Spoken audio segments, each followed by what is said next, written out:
Hello dear audience, your favorite lunatic here, D-Bone Plague. You know, I have received a letter from the local Parents Association telling me that my videos are getting wackier every time and that I should tone it down.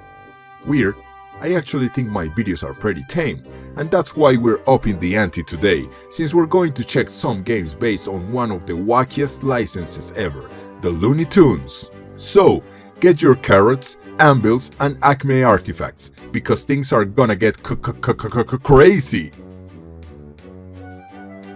God, I fucking hate Porky Pig.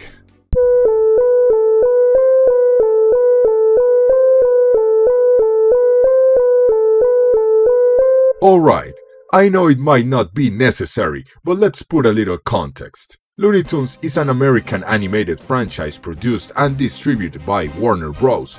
And man, this franchise has been going on for almost 100 years. Starting in 1930, the brand has been a multimedia giant, whether in the form of shorts in its humble beginnings, to later expand into full cartoon shows, spin-offs, movies, comic books, and, of course, video games. Given that these now very famous characters get involved in all types of insane situations, video games were the perfect place for the wacky adventures of Bugs Bunny, no, not that one, Daffy Duck and company, and there are a lot of Looney Tunes video games, with the earliest release being the Bugs Bunny Crazy Castle for the NES and Game Boy in 1989, which was made extremely popular by the angry video game nerd.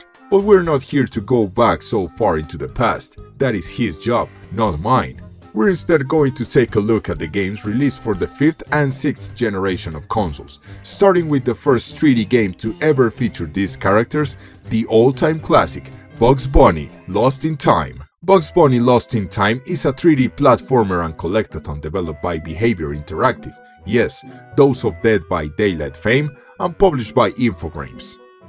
Keep that name in mind, we're gonna be seeing it a lot in this video, and was released for the PlayStation 1 and PC in 1999. This game and its indirect sequel, which we'll talk about in a while, can be considered as the most popular games made for the franchise.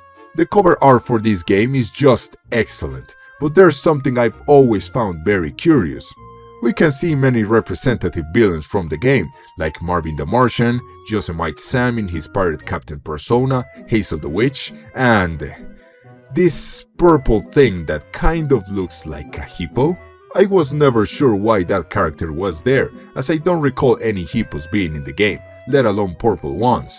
Now, 21 years later after the first time I saw this cover, I realized that it's probably one of the long-necked dinosaurs found in the prehistoric levels. But then why, oh why does it have hands? If anyone knows what the fuck this thing is, please let me know in the comments, because it's driving me insane! Anyway, continuing with the game, it's a very simple endeavor. Bugs finds a time machine, which he confuses for a carrot juice dispenser and ends up in nowhere, making justice to the title of the game in getting lost in time. A sorcerer named Merlin Monroe informs Bugs that he must collect clocks in order to return to the present, and that's pretty much plot-wise, which, by the way, was based on the short called Nightmare Hare. The real meat of the game is in its different settings, characters, and, of course, references to the animated shorts. You have to travel through different time periods, which all function as hubs for the individual levels. There are 5 different eras to visit: the Stone Age, the Pirate Years, the 1930s, the Medieval Period, and Dimension X, a futuristic alien kind of place. Each hub and level are presented via a title card, as if it was an animated short, which I find extremely charming, and also gives the proper feeling of each level having a self-contained plot or situation. The level variety is pretty nice. The vast majority of the levels are platforming stages, where you sometimes have to complete puzzles in order to advance and collect clocks and golden carrots located through the level. But there are other types of levels too, like individual boss fights, minigames, and vehicle stages, which help give a little variety to the gameplay. The collectathon aspect of this game is heavily emphasized, given that you need to collect 120 out of the 124 clocks in order to beat the game. Damn, that is almost 100% in the game. This must be a pretty fun game if it asks so much from the player, right? And the truth is that, yes, it is pretty fun. The gameplay is very simple, as you can jump, roll around, and kick your way through levels. There are some other interesting gameplay mechanics though. Sometimes you are required to tiptoe around the sleeping foes or unstable surfaces, which you can do by pressing the circle button. With you playing as Bugs Bunny, there are multiple holes in the ground in which you can dive and traverse underground to reach otherwise inaccessible zones, solve puzzles, or, most importantly, enter and exit levels. You also have a similar mechanic to Rayman's Glide, with Bugs using his ears to hover in the air. However, this ear-propelled helicopter locks you in place, so you can't move forward in the air using this mechanic, which can lead to some unfortunate deaths while you get used to it, making the game feel a little bit dated in its gameplay. Another aspect worth mentioning are the power-ups. In the medieval era levels, you can find Merlin and he will teach you new abilities, like super jump or a melody to play in a piano to open up a new part of the level. The use of these skills is limited to places where you can find these glowing squares on the ground, and they bring with them one of the main problems of the game, the backtracking. Sometimes you can find these squares in a level before learning the required skill, so you have to revisit the level further on to complete it, and once you do that, the level is reset completely. So open doors, keys found, and puzzles solved all return to their original state. This can be very annoying, especially in very long levels like the first medieval stage. The bosses, on the other hand, are varied and fun, and not always follow the same formula. The first time you fight against Sam is in a battle similar to that against Tiny in Crash Bandicoot 2, with you jumping on platforms that are floating on the sea, with Sam destroying them with a cannon before throwing a barrel of dynamite to return back at him. You fight Sam again in a later level, but this time it's a cannon battle in two ships, making reference to a short called Captain Hairblower. Other fights are more straightforward, like the one against Rocky and Moxie on the bank's rooftop, or the one against Elmer Fudd, where you have to dive in a rabbit hole in order for Elmer to bend over so you can kick him in the ass. Physical humor at its finest. As I mentioned before, there are also some vehicle levels in the game, and while there aren't that many and they are kind of fun, the controls in these sections are not the best, to put it lightly. The movement feels stiff and a little bit unresponsive, and given that these sections require a lot of precision sometimes, it can lead to a lot of frustration, like here in one of the levels from the 1930s where you're being chased by Rocky and Moxie. After making it through this very tight spot, oh, grow up. There is a car crossing an intersection and you have seconds to make a very close turn and avoid it, and if you fail, it's back to the beginning of the level, which is not much at that point, but it means you have to go through the tight space again and risk crashing into a wall or another car. Oh, and don't even get me started on the space race. Dear Lord, that level sucks ass. The last thing I want to mention before wrapping things up is the soundtrack of the game, because if you have played this gem, you know what I'm talking about. The OST in this game is just so fucking good. It perfectly encapsulates the vibe of the cartoon while also managing to be recognizable and enjoyable on its own. According to my arcane research, it was composed by, pardon my French, Gilles Leveille. Le Grill? What the hell is that? Who'd also composed the OST for the sequel, Bugs and Taz, Time Busters, not to mention some classic sound effects like the one when you miss a dive, or the laughter of the various goons, which filled this game with lots of charm. As you can already figure out, I absolutely love this game, and I'm sure that a lot of people who were kids around the early 2000s and played this also have fond memories of the levels, characters, and gameplay. If you love licensed games and old school 3D collectathon platformers, I can't recommend this game enough. Can't really say if we've reached the peak of quality in this video, but this game has set the bar really high for what follows. Very well, let's see what we have next. The next logical step would be taking a look at the beloved sequel, Time Busters. However, there was one other game that was released just a couple of months before, and this is one that I haven't actually played, given that it was a Nintendo 64 exclusive and I never owned a Nintendo 64. An obscure game in a platform that had very few games to begin with? Count me in! Which reminds me, if you like obscure games, be it indie gems or licensed games that no one has ever played, you might want to check my channel and other videos. And if you like what you've seen so far, why not like the video and subscribe? It truly helps a starving artist like me. So, with this in mind, let's take a trip to outer space and check Duck Dodgers starring Daffy Duck. Duck Dodgers starring Daffy Duck is a 3D platformer developed by Paradigm Entertainment and published by Infogrames in August 15, 2000, exclusively for the Nintendo 64. One interesting detail is that the developing company was best known for its racing simulation games, like F1 World Grand Prix 1 and 2, and Beetle Adventure Racing, all released for the Nintendo 64. However, it was very surprising to find out that this studio helped Nintendo develop Pilot Wing 64, one of the console's launch titles and an absolute classic. So, a company that was well known for its driving simulation expertise, making a game about a duck being a space superhero makes perfect sense in the insanity of Looney Tunes related content. The plot of the game is very simple. Marvin the Martian is building a galactic weapon, but needs atom fuel in order to make it work, so he sends his goons to collect it from different planets in the galaxy. His team is composed by various other recurring Looney Tunes villains, like Rocky the Mobster, Hassan, and Yosemite Sam. It's worth noting that this entire game is based on the 1953 theatrical cartoon, Duck Dodgers in the 24th and a half century, not the television series on Cartoon Network, given that this series debuted 3 years after this game came out. Anyway, you take control of Duck Dodgers, who must collect the atom fuel before the bad guys. In each level, you must acquire a minimum number of fuel pieces in order to open the fight against the boss. Once you collect enough fuel, you go to beat the boss of each planet and repeat the process until you get to Marvin. So, how does it play? With this being a 3D platformer, you have colorful and spacious levels to explore.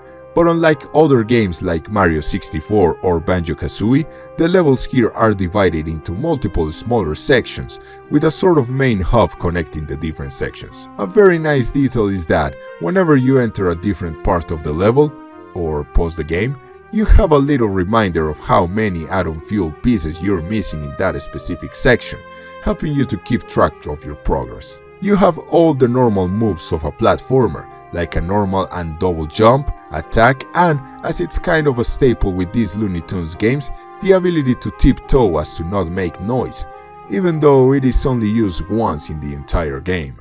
Curiously enough, your attack in this game is a kick, which I'm still not very sure if it actually deals any damage to enemies. One would think that you'd get something more according to the character, like a blaster or a ray gun, but you only get those as temporary power-ups. The levels are fun enough to explore, and there are also some mini-games to add a little bit more variety, like the boxing match and basketball game in the second level. The third level also has this very cool section that plays like a first-person shooter, with strafing movement and all, which I thought was one of the best parts of this game. If they had made a standalone game with these mechanics back in the day, it would have been a total hit. However, it's not all good and dandy with this game. I don't know if it was due to the ROM or the emulator, but there were some funny graphical glitches during cutscenes, as well as issues with overlapped audio. Also, there was some heavy screen distortion when swimming underwater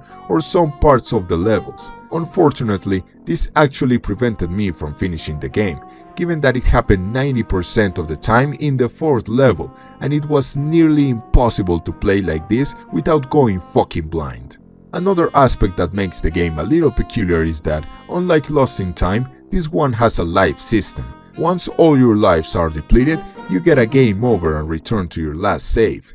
This alone wouldn't be so bad, as I only got one game over in my time playing. However, the game only saves at certain specific points, so if you get a game over and you haven't reached a save point, tough luck. It's back to the start of the level and you have to collect everything all over again. In addition, another instance where the emulator might have been at fault, but the game crashed on me multiple times. so if it wasn't for save states, I wouldn't have made it as far as I did. Now, unlike the previous game, this one lacks in the OST department, with some very forgettable tracks that loop over and over again in the levels. However, there's a cute little detail. When you tiptoe, the music on the level stops playing. You can depend on me. It's this type of details that made these old games so memorable and timeless. In conclusion, this is a very fun and charming game with smooth controls, interesting exploration, and enough gameplay variety to keep you engaged. If I ever find a way to make it work properly on the emulator to avoid all the crashes and the graphical glitches, I would totally go back to it and finish it. Consider this game a nice snack between the main dishes that are lost in time and our next game. Well, all that intergalactic action sure made me want to take a little breather, and nothing better to relax than some nature, plains in the middle of nowhere with just an old mansion in the middle, and an Aztec pyramid, and an Arabian temple. Is that a Victorian looking fence? Oh shit! Looks like we transition smoothly into the next game on the list. Bugs and Taz Time Busters. Bugs Bunny and Taz Time Busters is a 3D platformer developed by Artificial Mind and Movement, formerly known as Behavior Interactive, and published by Infogrames. Yes, that's right. Both Lost in Time and this game were developed by the same magnificent team responsible for The Grinch. Those were the golden days, indeed. Getting back on track, after mentioning this very important detail, the game was released for the PlayStation 1 and PC, with the latter version being released on September 2000, while the former was released later, on November 24, 2000. In this game, you have to look for a time gem that was stolen by Daffy Duck and return the timeline to its regular state.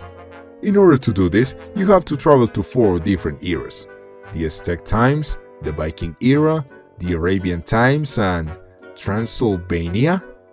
Maybe we can describe it as Victorian times instead, if we're going to be picky about time periods in a fucking cartoon-based video game, even though it would lack the rats and rotting corpses in the street that were characteristic back in the day. As I already mentioned, this game is an indirect sequel to Lost in Time, but there are some significant changes to the formula.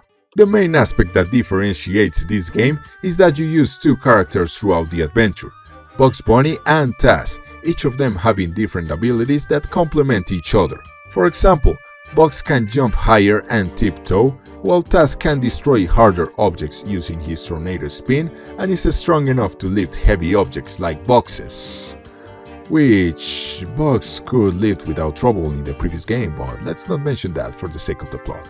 You also have some special abilities that involve both characters, like Bugs being able to jump on Taz's head to reach higher places, or Taz being able to make Bugs into a ball and throwing him to reach further platforms or solve puzzles. You can only control one character at a time, but can conveniently call the other by your side using the L1 button. The gameplay loop is very simple.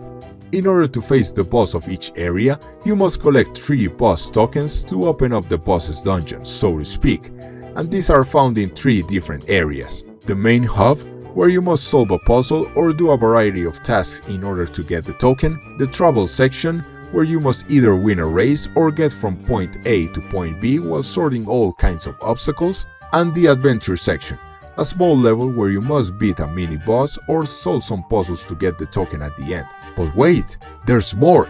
It's not enough to just get the tokens and beat the boss. There's another collectible in the game, the gears from the time regulator.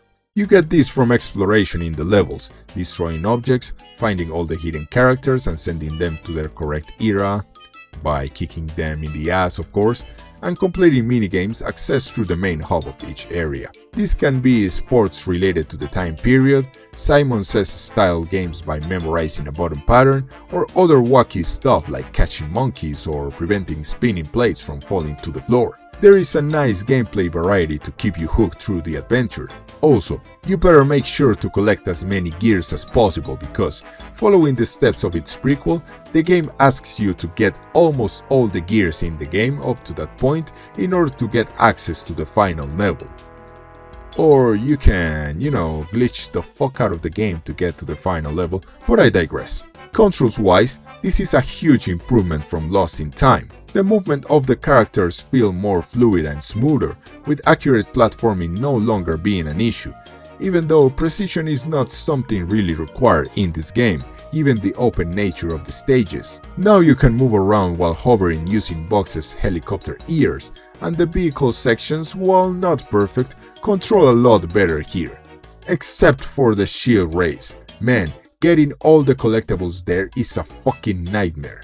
Another remarkable aspect is the ambience of the stages. All 4 eras are very distinct from each other, with their unique gimmicks and landscapes to explore. My absolute favorite is the last one, Transylvania, and if you allow me some story time, I remember that I was absolutely terrified of this place back when I was a kid. I've always had a taste for the spooky and the macabre stuff, but the monsters here used to scare the crap out of me, which limited my exploration of the stage a lot. It wasn't until I found that I actually had to get the monsters to chase me around in order to switch bodies with them to complete the half puzzle and get the boss token that I could relax a little bit in this place. Now, as a doctor instructed in the arcane and forbidden arts, this seems a bit too unbelievable for me. How can you switch bodies without opening up the skull and switching brains? It's as if Dr. Victor Frankenstein never taught us anything. And speaking of ambience and mood, the OST in this game, once again composed by Gilles Leveille, is a masterpiece.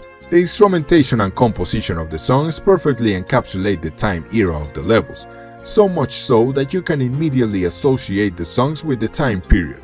Look, I am not a dancing person, and I kinda hate upbeat music, but just listen to this. These themes fucking slap!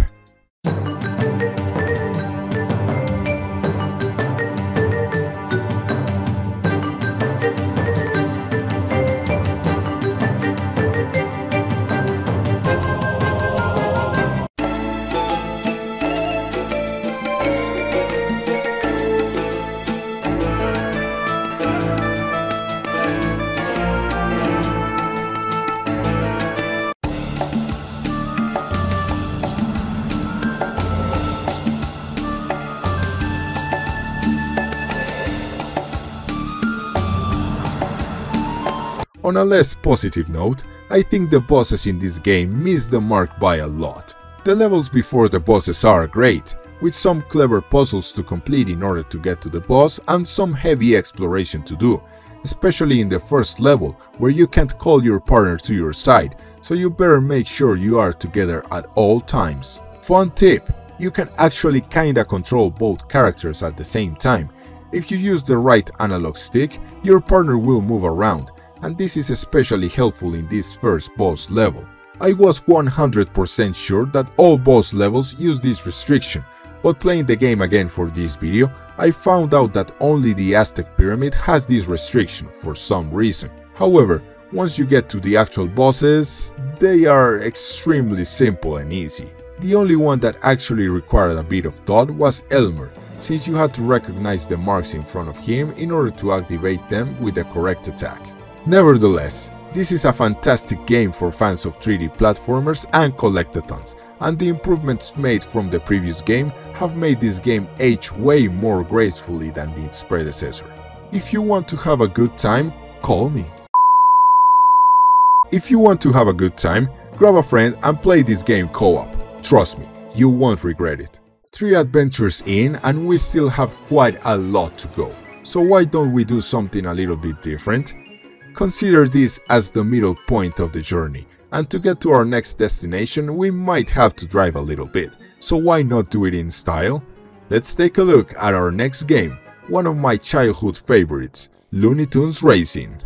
Looney Tunes Racing is racing game developed by Circus Freaks Studios and published by, you guessed it, Infogrames. It was released for the PlayStation on November 28, 2000. Literally 4 days after Time Busters, and for the Game Boy Color on December 21, 2000. Man, the Looney Tunes must have been big in the late 90s and early 2000s. This game is another product of the kart racer craze brought up by Mario Kart, which has some bizarre exponents. you can check out my video about it right here. So let's see if this one is just another trash licensed car game or a hidden gem. Knowing me, I think you already know the answer for that. The game is very simple in its execution, and it even has kind of a plot. The characters are competing in a racing tournament for an opportunity of winning a wish granted by Smokey the Genie. This leads us to one of the main game modes, Championship. Here you can choose one of the available characters and compete in 3 cups. This is less than a CTR Diddy Kong Racing story mode and more of a Mario Kart Cup system with a cutscene at the end. There are 3 cups in the game, Rascal with 4 tracks, Stinker with 5 and Despicable with 6. After beating the Despicable Cup, you get a cutscene with your chosen character receiving their wish, sometimes with a monkey paw effect. Let's discuss the races themselves. There are always 6 characters in each race, and you have all the classic shenanigans in order to win, like turbo pads and power-ups. However, the power-ups in this game function differently from Mario Kart and CTR, being more similar in nature to Diddy Kong Racing. The power-ups look a bit like casino tokens, and they all have different values, 1, 2 and 3. As you gather these tokens, you start filling up a bar on the left side of the screen, which determines the power-up that you will get. 1 gets you a pie that you can throw forward, 2 gives you a bomb to leave behind for distracted opponents, 3 gets you a cloud that chases the racer in front of you and eventually stuns them with a lightning bolt, 4 is a humming pie, 5 throws an amble over all the racers in front of you, and 6 grants invincibility and immunity to all damage, plus being able to crush another racer if they crash into you. There are also the Acme arcs positioned in the tracks, which cause an effect in the environment, like falling boulders or other heavy objects, in pure Looney Tunes style. All of this gives the races a strategic edge, making you think about if you want to use your item right away or collect more tokens to get a higher chance to hit. Unless you're in first place and just leave bombs in the booster pads and Acme arcs like I do. Well, that's an awfully short campaign, Mr. Plague, you might be thinking. And yes, the only replayable factor here is getting all the endings, so to speak. But then comes the challenge mode. This mode is framed as you recovering items to open the Acme Museum again by beating some special events. The challenge mode has 3 different floors, each with 5 events that you have to complete before advancing to the next floor. These challenges have special conditions to complete, like collecting a number of tokens under a certain time limit, finishing a race without crashing against walls, hitting other racers with items a number of times and win the race, time trials, etc. And depending on your performance, you can get a bronze, silver or gold medal. The final event for the floor is a race against a boss character, with them being Porky, Elmer Fudd and Gossamer for the first, second and third floor respectively. So, what do you get for beating these challenges? Secret characters, of course! You can unlock 3 characters per floor, depending on the average of your badges, so if you want to unlock every single character, you must get gold in every challenge, and this is truly where the game shows its fans with the difficulty. Being straight up honest with you, there are 2 characters I've never been able to unlock, which are those you get for earning all the gold medals in the second and third floor. The best I can do with a lot of effort, dedication and concentration is getting all gold in the first floor and at least silver in the second and third. The 2 characters I've never unlocked are Smokey the Genie, whose vehicle is a skateboard and looks cool as fuck, and the evil scientist. That was weird. I hope it's not an omen for a future game. The general aspects of the game are pretty good, to be honest. The controls are smooth and responsive, making the cars feel very comfortable to drive. The items serve their purpose, it runs well for being a frantic racing game, and, of course, the music is top-notch, even though this time around they had like 5 different composers instead of Monsieur Leveille, but the songs still have the wacky tone to complement the action on screen perfectly. However, there are 2 aspects that could have been improved in the game. The first one being replayability. Once you finish the challenges and beat the Despicable Cup with the 8 starting characters, there's nothing else to do. And no, the unlockable characters don't get a cutscene in the championship mode, so their only real value is using them in challenge and multiplayer modes. Speaking of characters, that's actually my second complaint.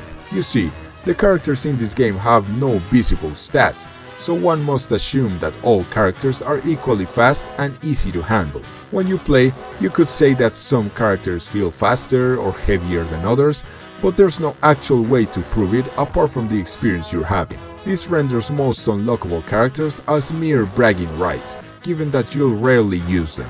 Overall, despite these not so positive aspects, the game is very fun and also great for the busy responsible adult, given that you can technically beat it in less than 2 hours if you put your mind to it. So, I wholeheartedly recommend you to give it a shot if you like car racers in general. Alright, only 3 more games to talk about, and this one will be the last one of the 5th generation of consoles, one that deviates a little bit from the usual platforming formula to deliver a unique experience. Let me introduce you to the sneakily stylish world of Looney Tunes Ship Raider. Looney Tunes Ship Raider is a puzzle platformer stealth game developed by Infogrames Lyon House and published by, of course, Infogrames, and it was released for PlayStation 1 and PC on September 2001. Some of you might not even recognize the game by name, given that in Europe, for some insane reason, the game was called Sheep, Dog and Wolf. No mention of the Looney Tunes brand whatsoever. Also, why did they have to make the European cover art so damn creepy? Poor Ralph looks like a deranged serial killer. Anyway, in this game you play as Ralph Wolf. Yes, that's not Wile E. Coyote, as I'm sure every single one of us assumed back when we were kids. Hence the fact that like the 4 kids, no not those ones, that actually knew about the existence of this game always called it the Coyote game. Back on track, Ralph gets casted for a sort of contest show by Daffy Duck, where he must steal all the sheep, guarded by Sam the sheepdog, and so our wacky adventure begins. This game truly gets the concept of insanity of the Looney Tunes and takes it to another level. Just in the tutorial, before we can even start playing properly, we get absolutely obliterated by random stuff and then get a fake out game over screen, just setting the tone of how unlucky and miserable Ralph is. The game is full of moments like this, but we'll discuss that in a while. In order to steal the ship, you have access to a wide arsenal of moves, like jumping, tiptoeing, hiding behind rocks, the emblematic run used by Ralph's coyote cousin to reach high speeds, and, the most important skill of all, use Acme gadgets. You have opposite thumbs after all. The gadgets and environmental objects are extremely important to solve the different puzzles presented by the game to overcome its challenges, starting with something simple like luring a ship through a fragile bridge using lettuce and using dynamite to blow up some rocks, to more complex stuff like using a fan to move a small boat on a river, hypnotizing Sam with a flute, or using a mine detector to find a path without blowing yourself in the process. Speaking of Sam, you can say that he is the biggest obstacle between you and your objective. Once you approach Sam's location, you can see an icon of his head turning around with color background. Green meaning that you're absolutely safe, orange if you're in a range where he could possibly see you and hear you if you're not careful, and if you see red, well, it's time you run, otherwise he'll catch you and smack you in the head. The game is actually very forgiving with checkpoints, so you don't have to worry about losing a lot of progress if he catches you. Using the gadgets is very easy, as you just have to select them in your inventory and use them, but figuring out how to use them, where and with what purpose, now that's the real meat of the game. As I mentioned, the first couple of levels are easy enough to figure out what to do, but as the game goes by, you really have to do some out-of-the-box thinking to figure out the solutions of the puzzles. Alas, out of the games we have checked so far, I'd say this is the one that looks deceptively childish, but it's not very accessible for kids. Trust me when I say that when this game gets tough, it gets fucking hard. Incredibly hard, like a rock, of course. However, due to a stellar level design, game mechanics and responsive controls, it never feels unfair, and it's especially satisfactory to figure out the solution to the puzzles without using a guide, even though I wouldn't blame anyone for using one for the last couple levels. The stages, apart from having very good design, are beautiful, making use of a cel-shaded technique to make them look more cartoonish and have a wide range of themes, especially as you advance more through the game. You have green plains, autumn forest, frozen landscapes, medieval castles, beaches, and a special surprise for the very last level. These environments go perfectly with the OST, which is just...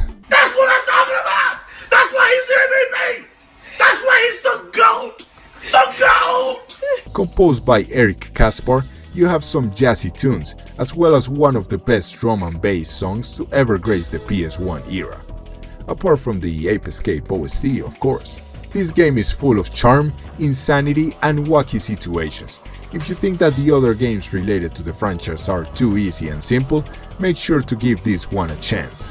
For a game that was released more than 20 years ago, it holds up extremely well nowadays, and if you find yourself stuck with a particular puzzle or level, this game has been widely documented on the internet.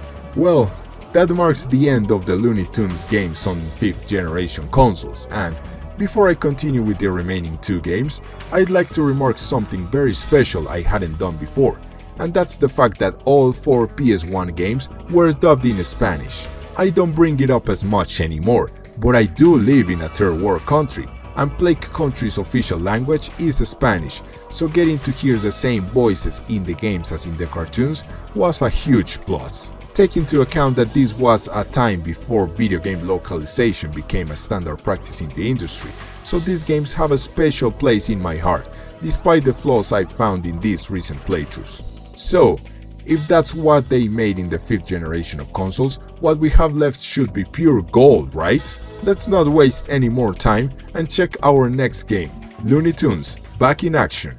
Looney Tunes Back in Action is a 3D platformer developed by Warthog Games and co-published by Electronic Arts and Warner Bros. Interactive Entertainment.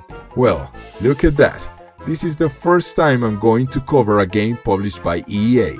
But trust me, it won't be the last. The game was released for the PlayStation 2, GameCube and Game Boy Advance in November 2003, and it is, of course, a tie-in for the movie of the same name. Man, I loved that movie as a kid. I'm sure this game is going to be awesome as well.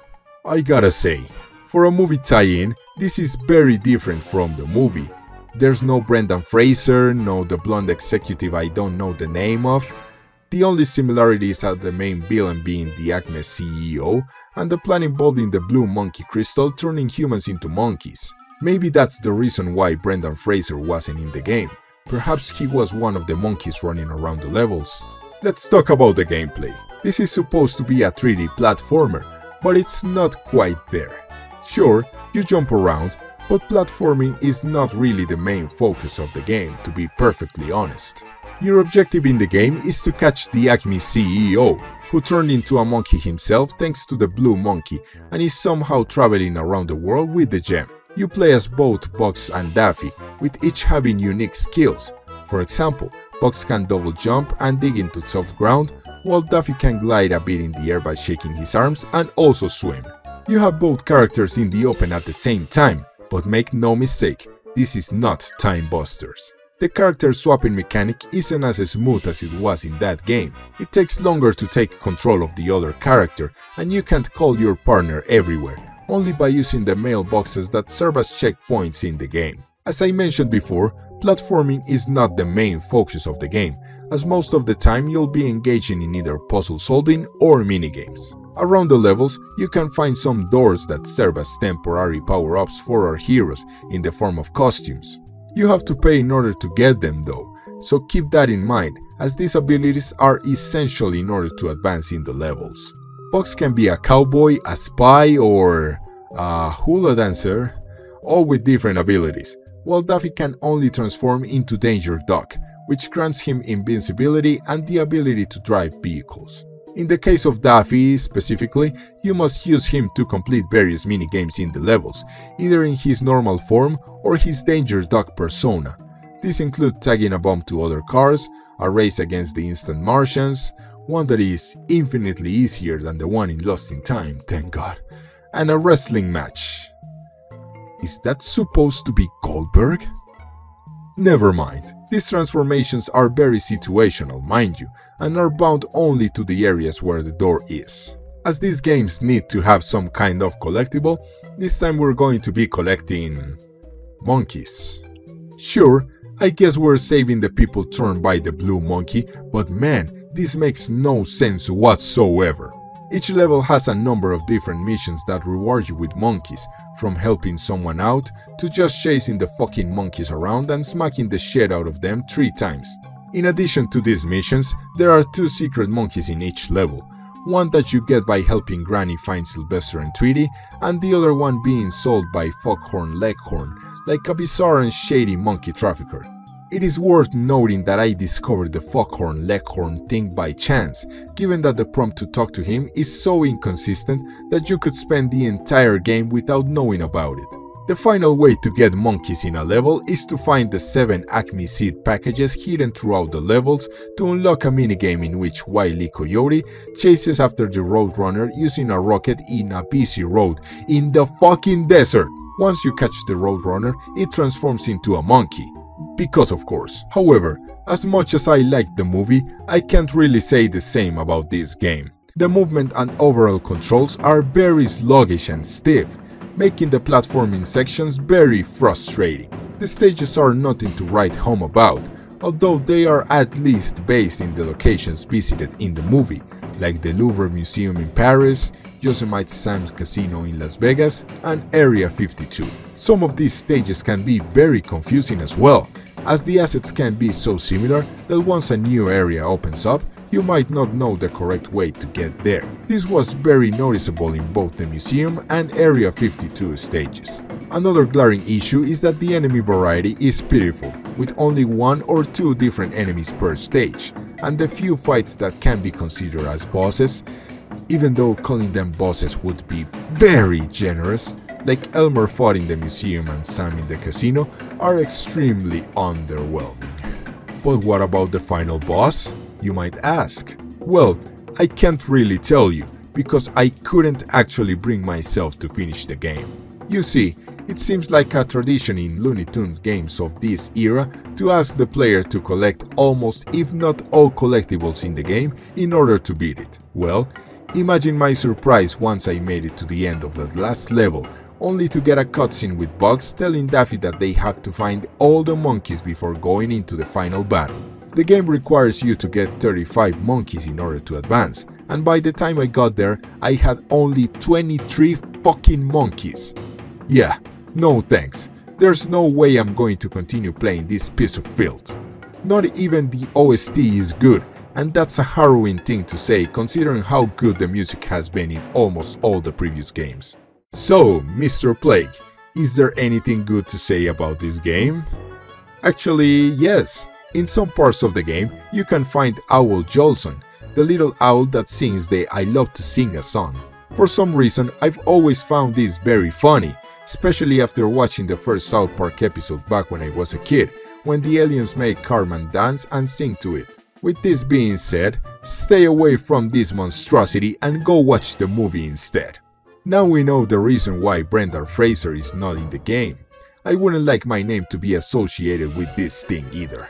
Well, that was a bit disappointing after having such great experiences with the other games. But hey, let's not allow this to sour our mood, as we still have one game left, and this might be the one to lift our spirits. So let's finish our journey by taking a look at Looney Tunes Acme Arsenal.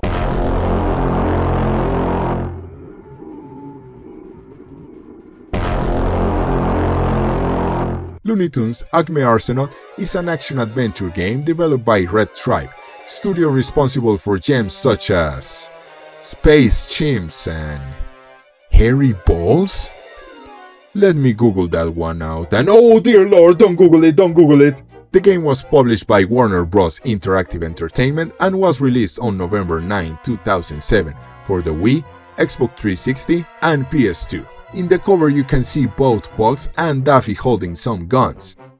Wait, could this be a third-person shooter with platforming like Ratchet and Clank, but in the universe of the Looney Tunes?